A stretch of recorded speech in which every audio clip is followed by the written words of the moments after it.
André, Oui, Gérard. on a parlé de matériel, quel choix de matériel, où se le procurer, Oui. il y a déjà quelques temps. Et aujourd'hui, on en est au résultat. Oui. Ces ruches, là, Ah, ces éléments de ruche, puisqu'on n'a qu'un élément de ruche, là, oui. tu vas nous le montrer, Oui. avec des cadres dedans. Ils étaient où, là, avant d'arriver là? Dans le champ? Ils étaient donc sur les ruches. Donc ça, c'est ce qu'on appelle une hausse. Hein, c'est juste la hauteur, une demi-hauteur de corps. Hein. On voit mieux comme ça. Tu vois, c'est juste ça prend une demi-hauteur de corps de ruche. De la ruche. Hein. D'accord? Donc ça, c'est la partie qu'on met dessus la ruche, hein, quand on sent qu'il y a une mielée, quand les abeilles rentrent du nectar. En dessous, tu as les ruches où ils ont le corps. Il y a le corps, Alors, les appartements des abeilles. D'accord. Hein, et tout bon apiculteur ne touche pas au corps en récolte, il le laisse aux abeilles. Et nous, on met une hausse, on récolte que le surplus s'il y en a. Hein, on met dans la hausse. Alors, ce surplus. Le surplus, c'est ça. Donc, ce surplus, il faut combien de temps pour faire un. Là, ces cadres-là, tu les poses à un moment de la saison? Oui. Il y a plusieurs périodes pour poser les hausses. Ils sont pas tout le temps sur la ruche, quoi. Non, on les laisse pas tout le temps. Nous. Sitôt qu'il n'y a plus de mielée, on les enlève en général. Hein. Mais là, déjà en mielée de printemps, sur le colza, on peut faire un petit peu de récolte sur le colza. C'est à peu près quoi, au mois de mai-juin? Fin avril, début mai, hein, Ouais. dans nos régions à peu près. Hein. Et là, après, dans notre région, il y a le sarrasin. Hein. Le sarrasin, le blé noir. Le blé noir. Qui sert aussi à faire les galettes. Les galettes. Hein. Et ça, on arrive à faire un petit peu de miel sur les fleurs de sarrasin. Donc ça, c'est du sarrasin. Voilà, alors c'est toutes ces saisons, toutes ces voilà. fleurs différentes qui font que les abeilles vont butiner, voilà. vont chercher leur nourriture suivant les saisons et qui va faire donc ce miel différent d'un moment à l'autre. Et les abeilles vont le stocker voilà. Donc dans ces rehausses. Les butineuses arrivent à la ruche, au niveau de la porte d'entrée de la ruche. Hein. Dedans, ils se les passent le nectar d'une abeille à l'autre, hein, et c'est remonté, dans la nuit, c'est remonté dans la hausse. Hein, dans le garde-manger, en fait. Dans le garde-à-manger. Hein. Dans la hausse, on met des cadres comme ça. Hein, c'est des cadres avec que vous avez pu voir neuf sur une précédente vidéo. Là, ils ont commencé à être colonisés par les abeilles. Voilà. Et donc là, les abeilles viennent stocker le nectar dans les alvéoles, hein, dans les alvéoles.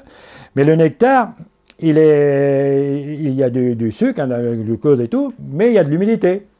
Et après, sitôt après il y a toutes les abeilles qui travaillent dans la ruche, il y a toujours du monde. Hein, c'est rempli de la hausse, normalement, là, c'est rempli d'abeilles hein, quand on enlève la hausse, hein, quand on récolte. Hein. On se rend compte que le miel est bon à récolter quand un cadre est operculé à 75%. Donc, alors là, tu viens de nous dire quelque chose de technique. Voilà. Il est operculé. Operculé, ça veut dire que les alvéoles sont fermées. Ouais. Là, les alvéoles ont été remplis avec le nectar. Le nectar. Les abeilles sont allées chercher. Alors attendez, on va regarder. On va là. Ouais. Là, un petit peu de. Là, c'est pas operculé. On voit le nectar. Je sais pas qui est brun, là. Ouais. Il y a du nectar dedans, mais pas operculé. Pas operculé. Hein, ça va. Et là. Ici, operculé. Operculé. Tout est operculé. Hein. Et donc là, c'est un cadre, ça, c'est un beau cadre, hein, super, bien chargé. Lourd. Ouais, voilà. Oui, là, il y a un bon pot de miel. Là. Et donc ça, t'en fais quoi maintenant? Alors là, avec un couteau spécial, on coupe ça, hein, et après, on le passe à un extracteur. Par la force centrifuge, comme une essoreuse type d'essoreuse à salade. Hein, moi, ce que je te propose, c'est que tu montres, on va nous montrer tout ça. On va regarder ça. Bon, on va passer à la deuxième étape, André. Oui. Les cadres operculés, si on veut extraire le miel, il faut ouvrir les cloisons, en fait. Oui. Eh bien, montre-nous. Il faut enlever les opercules. Donc, il existe des machines, mais nous, en tant qu'amateurs, on fait ça à la main, le bon vieux couteau à désoperculer. Hein. Alors, on fait attention là-haut, on enlève ses doigts, et on enlève les opercules. Hein. Donc, voilà, ça fait...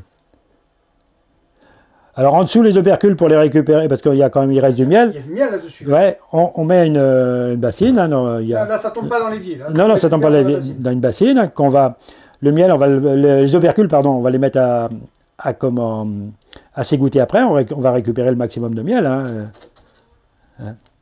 Alors donc là, il faut bien enlever toutes les opercules, parce que sinon, à l'extracteur, le miel, il sort pas. Alors ça, vous voyez, là, des fois, on est un petit peu en retrait, là. Alors, on a un petit peigne, hein, spécial, et puis donc, on fait ça comme ça, on finit comme ça pour... faut enlever l'opercule, sinon, le miel ne sort pas. C'est bouché, quoi. Ah, c'est bouché, voilà. L'alvéole est bouché. Et voilà, c'est... les abeilles, elles font ça pour... c'est pas pour nous qu'elles font, hein. C'est pour elles, pour pouvoir le récupérer. Je comprends bien, c'est leur réserve pour l'hiver. Pour l'hiver, hein. Une partie de leur réserve. Parce voilà. Bon, on leur en laisse quand même un petit peu, hein, pour qu'ils soient en forme pour le printemps prochain. Mais il faut en laisser pas mal. Hein. Tout ce qui est dans le corps, on laisse. Ouais. Le corps, donc la base. La base, oui. Le bas de la ruche. La ruche. Mais il faut savoir que pour faire 1 kilo de miel que l'apiculteur récolte, les abeilles en ramassent 3. Hein. On en récolte 1/3. 1/3, 2/3 qui restent pour nourrir pour nourrir le couvain, pour nourrir les abeilles et tout. Voilà. Alors donc, nous, on récolte... On n'est pas dans du miel industriel, hein. On est vraiment là dans du miel amateur. Hein. Ouais, là, c'est vraiment du comment... Oui, en industrie, bon, après, voilà, les mêmes... On va fâcher personne. Non, voilà, chacun... Non, on est... Après, nous, on est amateurs, on fait ça pour se faire plaisir. Et le temps que tu es en train de... Là, tu as combien de miel sur un cadre comme ça? 1,5 kg à peu près, là. 1,5 kg? Ouais. Ah oui, quand même. Ouais, quand il est bien plein. Pour vous faire saliver, hein, c'est 1,5 kg de miel, là. Ouais. Donc là, on va mettre le cadre dans l'extracteur, hein, pour extraire le miel. Hein. Donc on est au 3e cadre, là, donc on est équilibré. On peut extraire sans cela. Hein. On donne un petit peu. Je tourne, tu vois, ça va, là, c'est bon? Tu vois, là, tu vois le miel qui est... On voit le miel qui est projeté sur les parois. Donc c'est bon. Il faut combien de temps pour extraire 3 cadres ou 6, comme ça, là? Bah, tu vois, le mien, là, c'est ce qu'on appelle un extracteur tangentiel. Ouais. Bah, je suis obligé de retourner les cadres, toi. Tandis que si tu avais un radial, tu vois, c'est-à-dire que tu mets les cadres radiants, toi. Là, là, moi, on met quoi? Je mets 5 minutes, là, à peu près. 5 minutes? Ouais, à peu près, toi. Et là, en principe, les cadres, là, sont vides. Sont vides. Donc, on a le miel projeté parois et se retrouve au fond. Voilà, donc... si tu veux revérifier, regarde le miel, vous voyez, on en voit un petit grain. Là, ouais, mais il y a vraiment... Il n'y a plus de miel, il n'y a plus de miel. Il n'y a plus de miel. Hein? Donc on ouvre le robinet. Ah ben on ouvre le robinet, j'ai envie de voir. Et voilà. C'est pas magique, ça? Voilà. Voilà ce qu'il y avait dans les cadres. Voilà. On vient d'extraire du miel, là, dans le seau, filtré. Oui. Ça devient quoi? C'est prêt à mettre en pot ou non, on ne met pas en pot tout de suite. Hein. On attend ce qu'on appelle la décantation. On laisse le miel se décanter pendant 8-10 jours. Enfin, ça dépend de la température et tout, mais enfin. Ouais. Il se forme une pellicule blanche, comme tu vois là-dessus. Là. Il y a une pellicule blanche. Qu'on enlève après hein, avec une cuillère, on met ça dans un pot, puis on redonne ça aux abeilles. C'est redonné aussi aux abeilles. Voilà. Là, il y a des petites bulles, donc c'est les bulles d'air qui sont dedans, qui remontent et tout, c'est toutes les impuretés qui remontent, hein, on enlève ça. Donc, et c'est là, donc au bout de ces 10 jours, on a le vrai miel. Voilà, prêt à être mis en pot. Prêt à être mis en pot. Hein. Donc voilà, en fait, voilà, il n'y a plus qu'à la phase dégustation. Bah ouais, on peut goûter le miel. Hein. Là. Alors là, on écarte voilà, la pellicule, là, qu'on va vous montrer. Et puis, désolé, hein, nous on a le loisir de goûter.